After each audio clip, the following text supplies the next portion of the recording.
Hello guys, welcome to my YouTube channel. இந்த வீடியோவில் நம்ம என்ன பார்க்க போகிறோம்னா இனவெழுத்துக்கள் அதான் பார்க்க போகிறோம். ஃபஸ்ட்டு இன எழுத்துக்கள் அப்படின்னா என்னன்னு ஃபஸ்ட்டு பார்த்துடலாம். சில எழுத்துக்களுக்கு இடையே ஒலிக்கும் முயற்சி, பிறக்கும் இடம் ஆகியவற்றில் ஒற்றுமை உண்டு. இவ்வாறு ஒற்றுமை உள்ள எழுத்துக்கள் இன எழுத்துக்கள் எனப்படும். 6 வல்லின மெய்யெழுத்துக்களுக்கும் 6 மெல்லின எழுத்துக்களுக்கும் இன எழுத்துக்கள் ஆகும். 6 வல்லின மெய்யெழுத்துக்களுக்கும் 6 மெல்லின எழுத்துக்களும் இன எழுத்துக்கள். ஸோ 6 வல்லின மெய்யெழுத்துக்கள் 6 மெல்லின மெய்யெழுத்துக்கள் இருக்குது. ஓகேவா? அது நம்ம எல்லாருக்கும் தெரிஞ்சது தான். ஸோ 6 வல்லின மெய்யெழுத்துக்களுக்கு இணையான அந்த இன எழுத்து 6 மெல்லின மெய்யெழுத்துக்கள் அப்படின்னு சொல்கிறாங்க. ஓகேவா? ஸோ இதான் இன எழுத்து எனப்படும். அடுத்து சொற்களில் மெல்லின மெய்யெழுத்தை அடுத்து பெரும்பாலும் அதன் இனமாகிய வல்லின எழுத்து வரும். ஸோ ஒரு சொல்லில் மெல்லின மெய்யெழுத்துக்கு அடுத்து அதோட இனமான வல்லின மெய்யெழுத்து தான் வரும். ஃபார் எக்ஸாம்பிள் இதில் பார்ப்போம். இதில் கொடுத்துருக்காங்க இங்கு, இக்கு, இஞ்சு, இச்சு, இன்னு, இட்டு, இன்னு, இத்து, இம், இப், இன், இற்று. ஓகேவா? இதுக்கெல்லாம் ஃபஸ்ட்டு நம்ம எடுத்துக்காட்டு பார்ப்போம், அப்போ தான் புரியும் நமக்கு. ஸோ திங்களில் பாருங்கள்.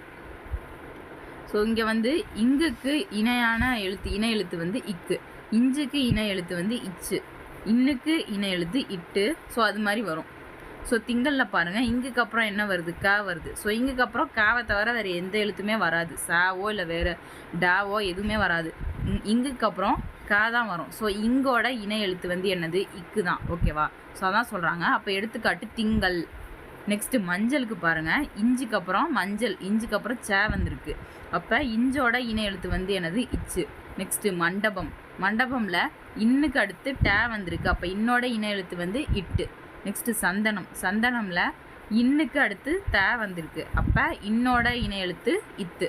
நெக்ஸ்ட்டு அம்பில் இம்முக்கு அடுத்து பூ வந்திருக்கு. ஸோ இம்மோட இன எழுத்து என்னது? இப்பு.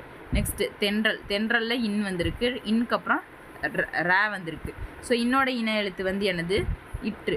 ஸோ இது மாதிரி தான். ஸோ மெய்யெழுத்து தான் மெல்லின மெய்யெழுத்து, வல்லின மெய்யெழுத்து இதெல்லாம். ஓகேவா? ஸோ மெல்லின மெய்யெழுத்துக்கு அப்புறம் வல்லின மெய்யெழுத்து தான் அதோட இன எழுத்து. இதெல்லாம் டிஎன்பிசியில் கண்டிப்பாக கேட்பாங்க, இன எழுத்துக்கள்லாம். ஸோ ஃபஸ்ட்டு இதை பார்த்துட்டோம். அடுத்து பார்ப்போம் இடையின எழுத்துக்கள். ஸோ மெய்யெழுத்துக்கள்லேயே இடையின எழுத்துக்கள்னு சொல்லிட்டு இருக்குது. இடையின எழுத்துக்கள் 6. இடையின எழுத்துக்கள் 6 வகைப்படும். அது என்னென்னா இ, இர், இல், இவ், இல், இல். இதெல்லாம் ஒரே இனமாகும் சொல்கிறாங்க. அடுத்து மெய்யெழுத்துக்களைப் போலவே உயிர் எழுத்துக்களிலும் இன எழுத்துக்கள் உண்டு. இப்போ நம்ம பார்த்தோம்ல மெய்யெழுத்துக்கள், அதில் இன எழுத்துக்கள் இருக்கிறது மாதிரியே உயிர் எழுத்துக்கள்லையும் என்ன இருக்குன்னா இன எழுத்துக்கள் இருக்குது. ஆனால் அது அடுத்தடுத்து வராது. மெய்யெழுத்துக்களில் வர மாதிரி அடுத்தடுத்து வராது. உயிர் எழுத்துக்களில் குறிலுக்கு நெடிலும் நெடிலுக்கு குறிலும் இன எழுத்துக்கள் ஆகும். ஸோ மெய்யெழுத்தை பொறுத்த வரைக்கும் நம்ம என்ன பார்த்தோம்? மெல்லின மெய்யெழுத்துக்களுக்கு அப்புறம் வல்லின மெய்யெழுத்துக்கள் வரும்னு பார்த்தோம். ஆனால் உயிர் எழுத்துக்களில் பொறுத்த வரைக்கும் குறிலுக்கு நெடிலும் நெடிலுக்கு குறிலும் தான் இன எழுத்துக்கள்னு சொல்கிறாங்க. குறில் எழுத்து இல்லாத ஐ என்னும் எழுத்துக்கு ஈ என்பது இன எழுத்து. இப்போ ஐக்கு குறில் கிடையாது. இப்போ ஆக்கு ஆ தான் குறில், ஈக்கு ஈ தான் குறில். அது மாதிரி ஐக்கு குறில் எழுத்து கிடையாது. அப்படியாப்பட்ட ஐக்கு இன எழுத்து என்னன்னா ஈ தான் இன எழுத்து. ஓகேவா? நெக்ஸ்ட்டு அவுக்கும் என்னது? குறில் கிடையாது. அப்போ அவுங்கிற எழுத்துக்கு ஊ தான் இன எழுத்து. ஓகேவா? இதெல்லாம் டிஎன்பிசியில் கண்டிப்பாக கேட்பாங்க, அதெல்லாம் கண்டிப்பாக படிச்சுக்கோங்க. சொல்லில் உயிர் எழுத்துக்கள் சேர்ந்து வருவது இல்லை. ஸோ இப்போ மெய்யெழுத்துக்கள் சேர்ந்து வரோன்னா உயிர் எழுத்துக்கள் சேர்ந்து வராது. ஸோ அளபடையில் மட்டும்தான் சேர்ந்து வரும். அளபடையில் மட்டும் நெடிலை தொடர்ந்து அதன் இனமாகிய குறில் எழுத்து சேர்ந்து வரும். எடுத்துக்காட்டு ஓதல், தூவும், தழி. ஸோ அளப்படையில் மட்டும் நெடிலுக்கு அடுத்து அதோட குறில் வரும்னு சொல்லியிருக்காங்க. தமிழ் எழுத்துக்களில் ஆயுத எழுத்துக்கு மட்டுமே இணை எழுத்து இல்லை. ஸோ மெய்யெழுத்துக்கள் எல்லாத்துக்குமே இருக்குது. ஸோ ஆயுத எழுத்துக்கு மட்டும் என்னது? உயிர் எழுத்துக்களுக்கும் இருக்குது. ஆயுத எழுத்துக்கு மட்டும் இணை எழுத்து கிடையாது. இதான் இணை எழுத்துக்கள்.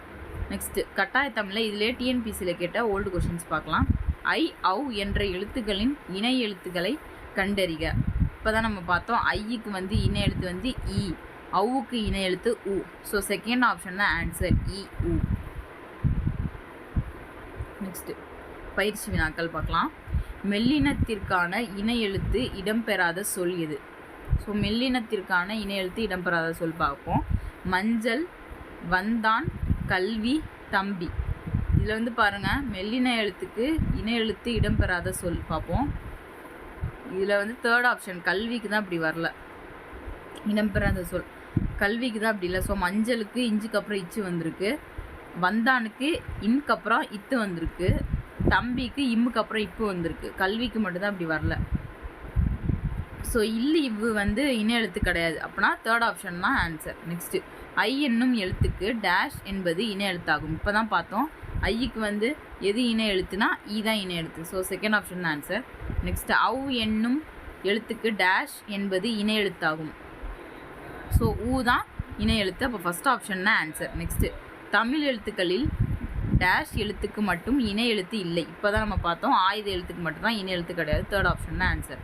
நெக்ஸ்ட்டு மெல்லினத்திற்கான இன எழுத்து இடம்பெற்ற சொல் எது? மெல்லினத்திற்கான இன எழுத்து இடம்பெற்ற சொல் இதுலேருந்து கேட்டிருக்காங்க. 4 ஆப்ஷன் கொடுத்துருக்காங்க. தென்றல், வென்றான், நன்றி, கண்டம். ஸோ இதில் எதுனா நன்றி தான் ஆன்சர். தேர்ட் ஆப்ஷன் நன்றி தான் ஆன்சர். ஸோ இதே மாதிரி கண்டினியூஸாக வீடியோ பார்த்துட்டே இருக்கணும்னா சப்ஸ்கிரைப் பண்ணுங்கள், லைக் பண்ணுங்கள், ஷேர் பண்ணுங்கள் கைஸ். தேங்க்யூ.